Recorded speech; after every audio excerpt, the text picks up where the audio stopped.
제가 어제 저녁에 참 화장실 때문에 고민했는데 역시 그 TV의 속담에 나타나는 것처럼 고민을 해서 고민이 없어지면 고민도 않겠다는 말이 딱 맞아버리네요. 자, 이제 한 20분 정도면 도착을 하는데요. 네온이라는 이름으로 부르는 마을입니다. 스페인에서 참 중요한 역할을 했던 그 4개 기독교 왕국 중에 하나인, 공식적으로 네온이라는 이름으로 부르는 기독교 왕국이 참 오랫동안 이제 수도로 사용을 했던 도시이기도 하고요.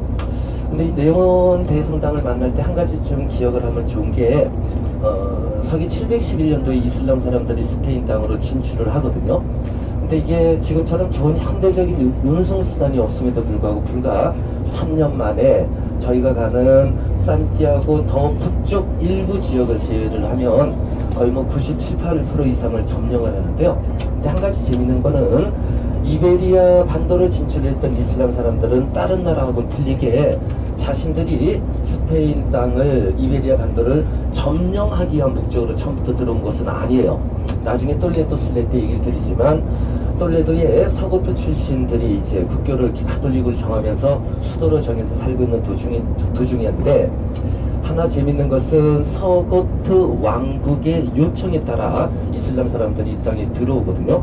그래서 전체적으로는 780년 동안 이슬람이 스페인 땅에 머물게 되는데, 이 780년 동안 스페인하고 이슬람이 계속 치고받고 싸우는 전쟁만 한 것이 아니고, 사실은 그 오랜 역사 속에 전쟁 역사를 보면 달랑 15년 정도밖에 안 됩니다. 자, 네온이라는 이름으로 부르는 이 도시가 이슬람 사람들에게도 회자가 되는 아주 중요한 한 도시이기도 한데요.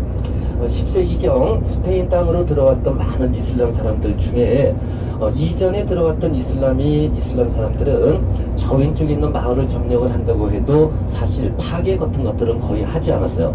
이게 무슨 얘기냐면, 초창기 이슬람이 들어올 때 그 혈기왕성한 젊은 군인들이 주로 이제 이 땅에 들어와가지고, 사실은 스페인을 점령하고 살려고 들어온 게 아니라 좋은 물건들을 가지고 돌아가려고 들어오게 되거든요.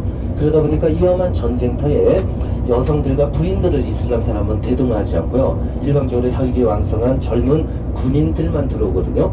이렇게 들어오는 과정에서 3년, 4년 정도 시간이 지나다 보니까 혈기왕성한 젊은 이슬람 군인들이 저 왼쪽에 있는 마을을 점령을 하는 과정에서 이미 이 땅에 살고 있던 스페인 여성을 만나게 되죠. 그죠?